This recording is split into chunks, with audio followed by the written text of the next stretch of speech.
အားလုံးမင်္ဂလာပါအခုကျွန်တော်ဒီနေ့တင်မဲ့ဗီဒီယိုကတော့ကျွန်တော်တို့စီမှာဒီခရီးယန်ဘာသာလို့ပဲဆိုပါတော့အရင်ဓမ္မဟောင်းခေတ်မှာဒီရစ်ပူဇော်ခြင်းတွေရှိတယ်တရိษံတွေကိုတတ်တယ်အသွေးကိုဖြန်းရတာတွေရှိတယ်အသားတွေကိုပြန်စားရတာမျိုးတွေရှိတယ်အသွေးတောင်ဘယ်လိုဖြန်းရမလဲအသားတောင်ဘယ်လိုပုံစံနဲ့စားရမလဲဆိုမှဒါသူစစ်စင်ရှိတယ်ပေါ့နော်အဲ့ဒီဘိုင်းကိုတော့ကျွန်တော်တို့မပြောတော့ဘူးเนาะဒါကတော့လေ့လာရင်တည်သွားကြပါလိမ့်မယ်အဲ့လိုဖြည့်တဲ့ခါကျတော့အဲ့ဒီတရိษံကိုရစ်ပူဇော်ခြင်းအပေါ်မှာလူတွေကအထူးသဖြင့်ဒါဆိုရင်ပါချုပ်ဆရာတော်ကြီးကိုယ်တိုင်ကသူတရားဟောတဲ့အချိန်ဒါဗုဒ္ဓဘာသာပေါ့နော်ပါချုပ်ဆရာတော်ကြီးကိုယ်တိုင်ကတရားဟောတဲ့အချိန်ဒါကိုအတ္တမအယူဝါဒအတ္တမအလုပ်အနေနဲ့ပေါ့နော်သူကပြောလာတယ်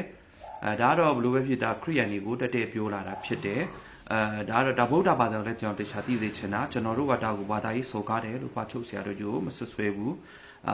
တင်းတို့ဟိမင်းသူကိုဆွဆွဲတဲ့ကိစ္စကကိုကိုပြန်ဆင်ခြင်စေကျွန်တော်ပြောတာပါเนาะဒါဘာသာရေးမှာပုတ်တိုက်ရှိတယ်လို့ကျွန်တော်လည်းပြောခဲ့ဖူးတယ်အဲ့ဒါဒီလိုအချက်လေးတွေပါเนาะဒီနေ့တော့ကျွန်တော်ကပြန်လဲတုံ့ပြန်လဲဆိုတဲ့နေရာမှာလဲအဓိကတော့ကျွန်တော်က defend လုပ်တဲ့သဘောပါပဲခုခံကာကွယ်တဲ့သဘောနဲ့ပဲပြောသွားမှာပါเนาะအဲ့တော့ခုနပြောတဲ့အတိုင်းပဲเนาะsorry ခုခံကာကွယ်တဲ့အတိုင်းခုခံကာကွယ်ဖို့ပဲပြောသွားတာတိုက်ခိုက်စော်ကားလို့ချင်းကြောင်ပြောတာမဟုတ်ဘူးเนาะကျွန်တော်တို့ဘာသာနဲ့ဒီလိုပုတ်တိုက်မှုလေးရှိလာတော့ကျွန်တော်တို့ဘာသာဖတ်လဲခုခံမှုဆိုတာပြန်ရှိရပါတယ်เนาะယုံကြည်မှုကိုပြန်ခုခံရတာပေါ့ဟုတ်ပြီဒါဆိုရင်ကျွန်တော်တို့ခုနပြောနေတဲ့ရစ်ပူဇော်ခြင်းကတကယ်အတ္တမအမှုလားဆိုတဲ့ဟာကိုကျွန်တော်တို့ကဒီလက်တွေ့တရားမြေပြင်မှာရှိတဲ့ဟာလေးတွေနဲ့ကျွန်တော်စဉ်းစားလို့ရပါတယ်ပထမချင်းနဲ့ရိုးရိုးလေးပဲစဉ်းစားပါကျွန်တော်တို့ဆိုအရင်တော့ကြက်မွေးဖူးတယ်ကြက်ဆိုတော့ကျွန်တော်တို့က CP ကြက်လည်းမွေးဖူးတယ်အသားစားကြက်ကောဥစားကြက်တွေကိုကျွန်တော်တို့မွေးဖူးတယ်အဲ့တော့ဒါဥပမာတစ်ခုနဲ့ပြောတာပါလူတစ်ယောက်ကအပြစ်ရှိပြီဆိုတော့ဥပမာနိုင်ငံရေးနဲ့လည်းရှုပ်မှာဆိုလို့ဥပဒေနံပါတ်တွေနဲ့မပြောတော့ကြနဲ့ရှောက်ပြောတယ်ဆိုမှလာဥမာဆိုးလို့လေနော်အဲကြောင့်မို့ရိုးရိုးလေးပဲတွေးပြီးပြောမယ်လူတိုင်းလည်းနားလည်လွယ်အောင်ပေါ့အဲ့ဒါပါလဲဆိုရင်ကျွန်တော်တို့ထားပါတော့ကျွန်တော်တို့ကြက်မွေးတယ်ကျွန်တော်တို့စီကနေသားသမီးတစ်ယောက်လောက်ကပဲဖြစ်ဖြစ်သူများအိမ်ကပစ္စည်းပဲဖြစ်ဖြစ်လမ်းမှာရှိတဲ့လူတစ်ယောက်ရဲ့ပစ္စည်းပဲဖြစ်လမ်းမှာသူများတင်ထားတဲ့ဖုန်းကိုပဲဖြစ်ခိုးမိလိုက်တယ်ဥမာပေါ့ဈေးကလည်းတော်တော်ကြီးမယ်ဆိုပါဆိုခိုးမိလိုက်တယ်ထားပါတော့ဒီခိုးမှုကဥမာပြစ်ဒဏ်ကရောကြီးလည်းရှိမယ်ဒီလိုရောတဲ့နေရာမှာတော့တရားရုံးရောက်တဲ့အခါမှာတော့တောင်းပန်နေဆိုရင်တော့ဒါကတော့ထောင်ချဖို့တော့တေချာတော့ဖြစ်သွားပြီတကယ်လို့ဥမာသူခိုးလိုက်တာကိုလူတွေကသူတို့အဲ့ပိုင်ရှင်မိတယ်2ယောက်3ယောက်ပိုင်ရှင်ရှိတယ်ဆိုပါဆိုမိသားစုကမိသွားတယ်မိသွားတဲ့ခါကျတော့သူ့ကိုတရားဆွဲမယ် yes ခံအပ်မယ်ဒါပေမဲ့ဒီကသူ့ရဲ့မိဘတွေကလုံးဝပတ်စံမရှိတာမျိုးမဟုတ်ဘူးသူသားကတာအရန်လိုချင်စောနဲ့ခုနလိုဖုန်းကိုလူတာခိုးရတာဖြစ်သွားတယ်အဲ့တော့မိသွားတဲ့ခါကျတော့သူ့မိဘကလာတောင်းပန်တယ်နော်ဒါပေမဲ့တစ်ဖက်လူကလည်းဘယ်လိုပဲဖြစ်ဖြစ်သူ့မှာလည်းငွေလိုလို့ကဲဟုတ်ပြီဖုန်းက10သိန်းတန်နဲ့ထားကဲဒါဆိုမင်းတို့သားကငါတို့တရားဆွဲရင်တရားထောင်ကြရတော့မယ်အဲ့တော့ငါတို့ကို10သိန်းနဲ့အမှုကြေအေးလို့ရတယ်တရားမဆွဲဘဲနဲ့ဥပမာပေါ့တခြားချို့အပြင်မှာရှိတဲ့ဟာလေးတွေကိုပြောတာအဲ့ဒီကကျရင်သူ့အမေအဖေကသူ့အိမ်မှာရှိတဲ့ကြက်ကိုရောင်းပြီးတော့မှဒီအမှုကြေဖို့အတွက်10သိန်းနဲ့နော်ဒီတစ်ဖက်ကလူကို10သိန်းနဲ့ကြေးပေးမယ်လို့ပြောလို့10သိန်းပေးပြီးတော့မှအမှုမဖွင့်မဲနဲ့ဒီလိုရိုးနဲ့ပဲကြေးအေးပြီးတော့မှနောက်တစ်ခါတော့ဒီလိုမခိုးမိစေနဲ့မလူမိစေနဲ့ဒီလိုတော့တတိပေးကြရတာပေါ့နော်နောက်ကခိုးမှုလူမိရင်တော့ငါတို့ကိုယ်တိုင်အဲ့လူတွေဖက်ကနေပြီးတော့မှတရားထွက်ဆိုပေးမှဖြစ်တယ်ဒီခါပေးထားတဲ့10သိန်းကိုငါတို့ကဟိုမှာတော့အမှုမထားဘူးဒါမျိုးလေးရှိတချို့ဆိုတော့တရားရုံးရောက်တယ်ထောင်တန်ကောပစ္စည်းပြတ်သွားတာတို့ပဲဖြစ်တော့ငွေတန်ကောပြစ်မှုအမျိုးမျိုးပေါ်မှာမူတည်ပြီးမှအမျိုးမျိုးရှိနေတယ်အဲ့တော့ကျွန်တော်တို့ကငွေတန်ထောင်တန်ရှိတဲ့ထဲမှာဥမာထားပါတော့ထောင်ကဥမာ4နှစ်လောက်ကြာမယ်မှုမျိုးထားပါတော့ပစ္စည်းခိုးလို့ပဲဖြစ်ပျောက်သွားလို့ပဲဖြစ်ကိုရင်တန်3မိလို့ပဲဖြစ်လိန်စားမိလို့ပဲဖြစ်ပေါ့အဲ့မှာထောင်က2နှစ်ကြာမယ်ဟာအမေရော်ကြီးကိုကမပေးနိုင်တော့တဲ့အတွက်ကြောင့်ထောင်4နှစ်ကြာရတော့မယ်ဥမာအဲ့လိုခါကျရင်ဘယ်လိုဖြစ်သွားလဲဆိုကျွန်တော်တို့ကထောင်ကြမဲ့4နှစ်ထဲမှာ2နှစ်စာအတွက်ကိုကျွန်တော်တို့ကရော်ကြီးပေးချင်အပြင်ပြန်ခြေလို့ရတယ်ပေါ့နော်ဒါကဥပဒေအမျိုးမျိုးမှာမူတည်လိမ့်မယ်အဲ့နောက်ကကျဒီထောင်နဲ့2နှစ်ထဲမှာတော့မှသူကကောင်းကောင်းလေးနေမယ်ဒါကဟိုဘယ်လဲဥပဒေကိုဗတ်လိုက်ခိုင်းတာမဟုတ်ဘူးเนาะထောင်ထဲမှာ2နှစ်လဲကောင်းကောင်းနေမယ်ကြားထဲမှာသူ့ရဲ့အမားတွေကိုဝင်ခံပြီးတော့မှငွေဒဏ်နဲ့ ပေးပြီးတော့မှငွေကိုလည်းပို့ပေးပြီးတော့မှဒီလူကလည်းလုံးဝကျွန်တော်ဒီလုပ်ကိုမလုပ်တော့အောင်တားရတယ်ဆိုရင်ဒီထောင်နဲ့2နှစ်ကလည်းအများကြီးရော့သွားနိုင်တယ်ပေါ့နော်တစ်ဖက်ကနေငွေရတယ်လို့လုပ်လို့ရတဲ့အကြောင်းလေးတွေကိုပြောပြတာအဲ့တော့ခုနကျွန်တော်တို့ပြောနေတဲ့ကိစ္စမှာမိဘကကြက်မွေးတယ်လို့ပြောတယ်ပေါ့နော်ဒီကြက်ကိုကျွန်တော်တို့ကရောင်းရတော့မယ်နော်ဒီကြက်ကိုရောင်းတော့ဒီကြက်ကိုရောင်းတော့ဝယ်တဲ့လူအောင်မှာဈေးထဲမှာဒီဘက်မှာဆိုကြက်ဆိုဒီဘက်မှာကဒီမွတ်စလင်တို့ကိုရခါတို့လားမသိဘူးနော်သူတို့ကဝယ်ပြီးတော့မှကြက်တွေကိုတက်ပြီးရောင်းကြတာဈေးထဲမှာရောင်းကြတာများတယ်အဲ့တော့ကျွန်တော်တို့ကဒီကြက်ကိုဒီလူတွေကတတ်တော်မယ်ဆိုတာတိတိနဲ့ရောင်းရတာပဲနော်ကိုယ်တိုင်မှာတတ်ပေမဲ့တတ်ဖို့အတွက်ကိုလက်ကိုပေးလိုက်တယ်ကျွန်တော်တို့ကိုယ်တိုင်ဒီတတ်တဲ့အမှုထဲမှာကျွန်တော်တို့ပါပါတယ်တနည်းအားဖြင့်ပြောမယ်ဆိုရင်နော်ငါတို့ကိုယ်တိုင်တတ်တာမဟုတ်သူဆိုမှတတ်ဖို့ပဲငါတို့ကပေးလိုက်တာရောင်းလိုက်တာဆိုတာအမှုမလွတ်ပါဘူးနော်တော့ဒါပဲဥပဒေမှာပဲဖြစ်ဖြစ်လူတယောက်ကိုတတ်ရင်တော့မှဒီလူကတတ်တယ်နော်ပတ်စံပေးတတ်တခိုင်းနဲ့ပတ်စံပေးတဲ့လူကကျတော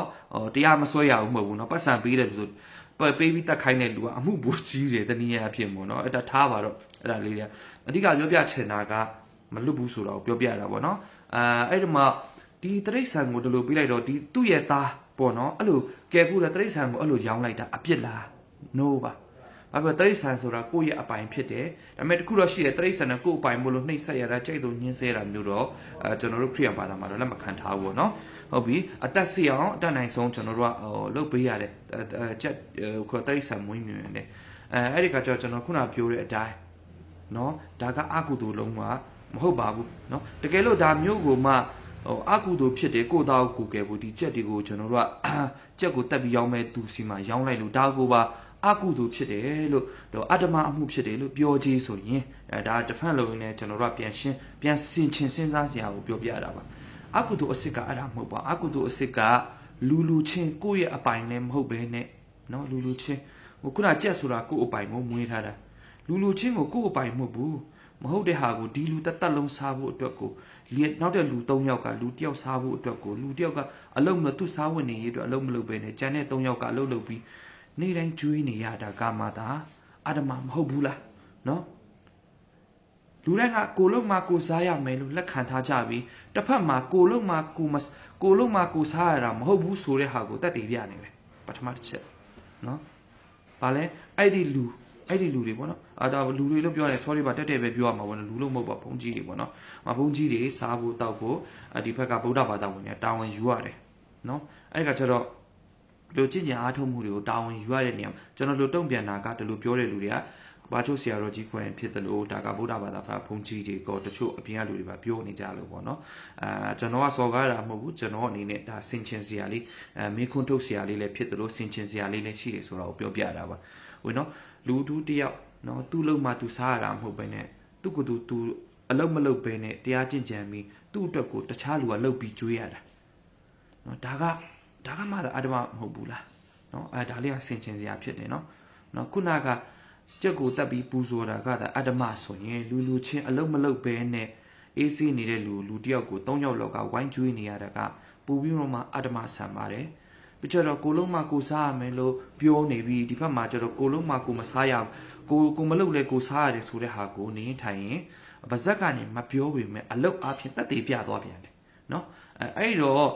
ကျွန်တော်တို့အနေနဲ့အထူးသဖြင့်အတ္တမဆိုတဲ့အကြောင်းလေးပေါ့နော်ပြောပြချင်တာပါဒါတရိษံတွေကိုဓမ္မဟောင်းခေတ်ကာလမှာပူဇော်တာကိုမကောင်းဘူးဒီဖျားကြီးကဖျားကောင်းလားမကောင်းလားဆိုမှဆင်ခြင်ဖို့အတွက်သူများပြောတဲ့မယုံဘူးတဲ့ပြောလာတဲ့အတွက်ကြောင့်ကျွန်တော်တို့ကလည်းဒါတဖန်လောက်တဲ့အနေနဲ့ပြန်ပြောရတာဖြစ်တယ်နော်လူတယောက်ကိုအလုံးမလုံးပဲနဲ့စာဝတ်ကိုစာဝတ်နေရအတွက်ဘာမှမလုပ်ပဲနဲ့ကျန်တဲ့3ယောက်4ယောက်5ယောက်လောက်ကဝိုင်းပြီးနေစင်နဲ့အမြနော်နောက်ဆုံးပြောမယ်အသက်ကုံဆုံးသွားတဲ့အသက်တာကုံဆုံးသွားတဲ့အထိကျွေးနေရတာကမှအတ္တမအလုံးမဟုတ်ဘူးလားနော်ကိုမိဘအရင်လည်းမဟုတ်ဒါမိဘအရင်မို့လို့မွေးထားလို့ငယ်တော့ကိုပြုစုထားလို့အသက်ကြီးလာလို့အလုံးမလုံးနိုင်လို့ကျွေးတာမျိုးတော့ပြဿနာမရှိဘူးလေနော်အခုကအဲ့လိုမျိုးမဟုတ်ဘူးဆွေမျိုးမတော်တာမဆက်တဲ့လူတွေကိုနော်တရားအားထုတ်ပါတယ်ဆိုလို့သူတို့ကတော့အလုံးမလုံးပဲနဲ့ဒီဘက်ကအလုံးလုံးတွေကခြားကျွေးရတယ်ကျွေးတဲ့အပြင်ဒီဘက်ကလူတွေထိုင်မှရှစ်ခိုးရတယ်နော်ဒါကမှသာအတ္တမအမှုမဟုတ်ဘူးလားဒါပြန်ဆင်ချင်းစရာကိုပဲပြောတာပါနော်ခုနတရိษံကိုပူဇော်တာကအတ္တမလို့ပြောရင်ဆိုရင်ပြောတာနော်ဒီဘက်ကဟာမှတော့ပူတော်ဆိုးတယ်ဘာကြောင့်လဲဆိုတရိษံဆိုတာကိုယ့်ရဲ့အပိုင်ဖြစ်တယ်ခုနလို အပိုင်ဆုံးနှိပ်စက်ဖို့တော့ပြောတာမဟုတ်ဘူးเนาะနှိပ်စက်ချင်တိုင်းနှိပ်စက်မရဘူးကိုပစ္စည်းတွေကို